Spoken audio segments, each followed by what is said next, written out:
Hello students, जैसा कि आप सभी जानते हैं एनटीए ने 2024 के नीट एग्ज़ाम के लिए एक करेक्शन विंडो खोला है। जो करेक्शन विंडो ओपन है वो 18th ऑफ मार्च को ओपन होगी और 20th मार्च को जो है एंड होगी एट 11:50 पीएम पे। तो नीट 2024 के जितने भी एप्लीकेंट जो रजिस्टर्ड हुए हैं वो 16th मार्च तक के, क्योंकि डेट बढ़ी हुई है, डेट बढ़ाई गई थी रजिस्ट्रेशन की, क्योंकि कुछ बच्चे ये कह रहे थे कि हमें जो है आधार को मोबाइल फ़ोन इसकी लिंकिंग की वजह से जो है टाइम से हम लोग जो हैं रजिस्टर्ड नहीं हो पाए हैं, तो उसके लिए उन्होंने समय मांगा था। तो एनटीए ने कुछ समय एक्स्ट्रा दिया हुआ है। तो नाउ 18th मार्च से जो है 20 मार्च तक के लिए करेक्शन विंडो भी खोला गया है। इस विंडो में क्या होगा, इसमें क्या क्या करेक्शन आप लोग कर सकते हैं, ये हम लोग डिस्कस करेंगे। अगर आपने अपने फॉर्म को भरते समय कोई डॉक्यूमेंट्स अपलोड गलत कर दिया है, कोई एंट्री आपके द्वारा गलत भरी गई है, तो उसको आप चेंज कर सकते हैं, उसको जो है करेक्ट कर सकते हैं। लेकिन आप क्या नहीं बदल सकते हैं उसको भी आपको समझना है। आपने जो पहले मोबाइल नंबर अपना दिया हुआ है और जो अपनी ईमेल आईडी आपने दी है उसको आप जो है बदल नहीं सकते हैं, उसमें कोई भी चेंजेज आप नहीं कर सकते हैं। ओके, क्योंकि वो जो है रजिस्ट्रेशन जब आपने किया था, क्योंकि फ़र्स्ट टाइम जब रजिस्टर्ड होते हैं तो उसके लिए मोबाइल नंबर और जो है ईमेल की ज़रूरत होती है। तो अगर आप उसको भी बदलना चाहते हैं तो वो आपके पॉसिबल नहीं होगा, वो तो नहीं बदलेगा, वो वही रहना है आपका। और आधार का जो है री ऑथेंटिकेशन आप कर सकते हैं, वो अलाउड है।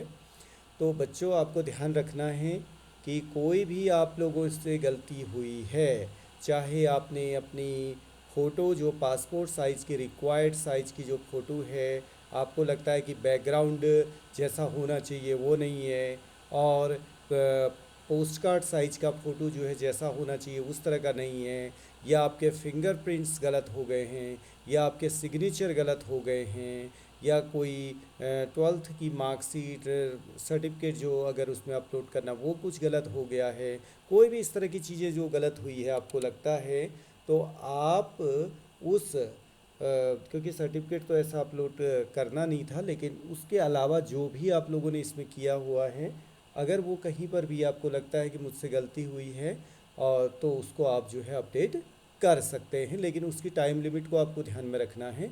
18th मार्च 2024 को जो है वो विंडो खुलेगी, और जो है वो विंडो जो है जैसे 18th मार्च स्टार्ट होता है, इट मीन्स रात के जो है 12 बजे के बाद 12:01 से आप लोग उसको स्टार्ट कर सकते हैं।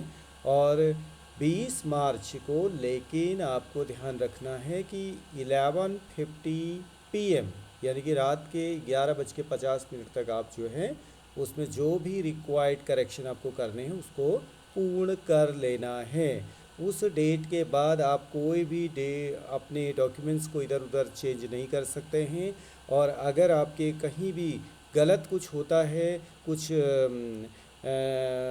डॉक्यूमेंट्स गलती रह जाते हैं, तो वो लास्ट में हो सकता है कि एनटीए उसमें कोई एक्शन ले कि आप जो है एग्ज़ाम्स में न बैठ पाएँ, इस तरह की कोई चीज़ नहीं होनी चाहिए।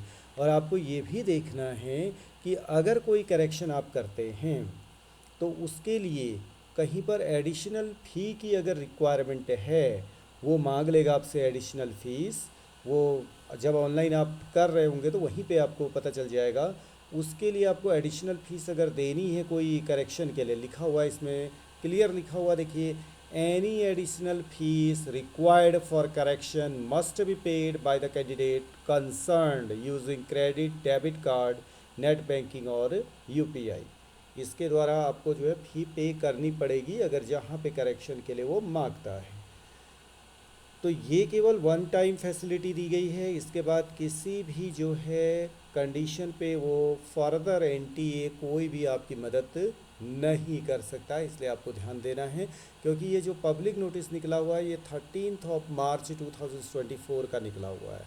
इसमें क्लियर लिखा है subject correction in particulars of the online application form of national eligibility cum entrance test UG 2024। Okay, तो आपको ध्यान रखना है कि ये केवल वन टाइम फैसिलिटी एक्सटेंड की गई है स्टूडेंट्स को, कैंडिडेट्स को, और आपको लास्ट टाइम पे कोई भी इस तरह का रस ना हो चेंज करने में, कोई साइट में कोई इस तरह की कोई आपको ये ना लगे कि बहुत ट्रैफिक है साइट में, तो आप टाइम से इसको कर सकते हैं। और इसमें ये भी आपको ध्यान में रखना, देखिए it is important to highlight that final correction will be applicable only after payment of any additional fees if required. आपने लेट की कोई चेंज किया लेकिन फ़ी पेमेंट अगर उसने मांगा और आपने फ़ी पेमेंट नहीं किया तो वो करेक्शन जो है आपका क्या है, फाइनल नहीं माना जाएगा। In cases where changes in gender category और PWD status affect the fee amount, जो भी जैसे आपने जेंडर चेंज करते हैं, जैसे कि सपोज करें गर्ल्स के लिए फ़ीस कुछ और है या जेंट्स के लिए कुछ है, कैटेगरी में कुछ और है, PWD स्टेटस में कुछ फ़ीस और है, तो फ़ी स्टेटस अगर बदलता है तो आपको एडिशनल फ़ी अमाउंट पे करना पड़ेगा। लेकिन आपने जो पहले पे किया हुआ है वो वापस नहीं होगा, ये याद रखना है आपको। Please note that any access payment made will not be refunded. अगर आपको पेमेंट करने की आवश्यकता है वो तो पेमेंट करना पड़ेगा, लेकिन आपने कैटेगरी बदली तो आपका फ़ीस सपोज करें पहले से कम हो गया तो आपका वापस नहीं होगा। ये आपको ध्यान रखना है कि कुछ बच्चों को लगता है कि फ़ीस वापस हो जाएगी, ऐसा कुछ भी इसमें नहीं है। ओके, तो आई होप कि आपको कुछ चीज़ें समझ में आई होगी। बाकी जो चीज़ें अगर आपको कुछ ज़्यादा समझना है कि कोई भी चीज़ें आपको लगती है कि इसमें क्लियर नहीं हुआ है, तो आप वेबसाइट हमने दी हुई है डिटेल में यहाँ पे डिस्क्रिप्शन में, आप उसमें देख सकते हैं। उसके ऑनलाइन में आप जाइए और डिटेल आप चेक करिए, और जो कुछ भी उसका ब्रोशर में चेंज हुआ है वो भी उसमें आपको नया ब्रोशर जो है NTA ने जारी किया हुआ है उसको भी आप देख सकते हैं। क्योंकि कुछ डिटेल्स जो है NMC ने जो है नेशनल मेडिकल कमीशन ने जो है कुछ जारी किए हुए हैं नीट को लेकर के, तो वो उन्होंने करेक्शन करे हैं कि सिलेबस को लेकर के कोई बच्चों को ये क्वेश्चंस थे कि कोई सिलेबस जो है पहले वाला होगा या अब वाला। सिलेबस में कोई चेंजेस नहीं किया, इसको आपको ध्यान में रखना है। सिलेबस जो है जो रिड्यूस्ड सिलेबस है वही रहेगा, जो सिलेबस जारी किया गया था, जो पहले वाले ब्रोशर के साथ में दिया गया था, वही सिलेबस अभी भी रखा गया, उसमें कोई चेंजेज नहीं किए गए हैं। Okay, thank you very much. Now see you in next video.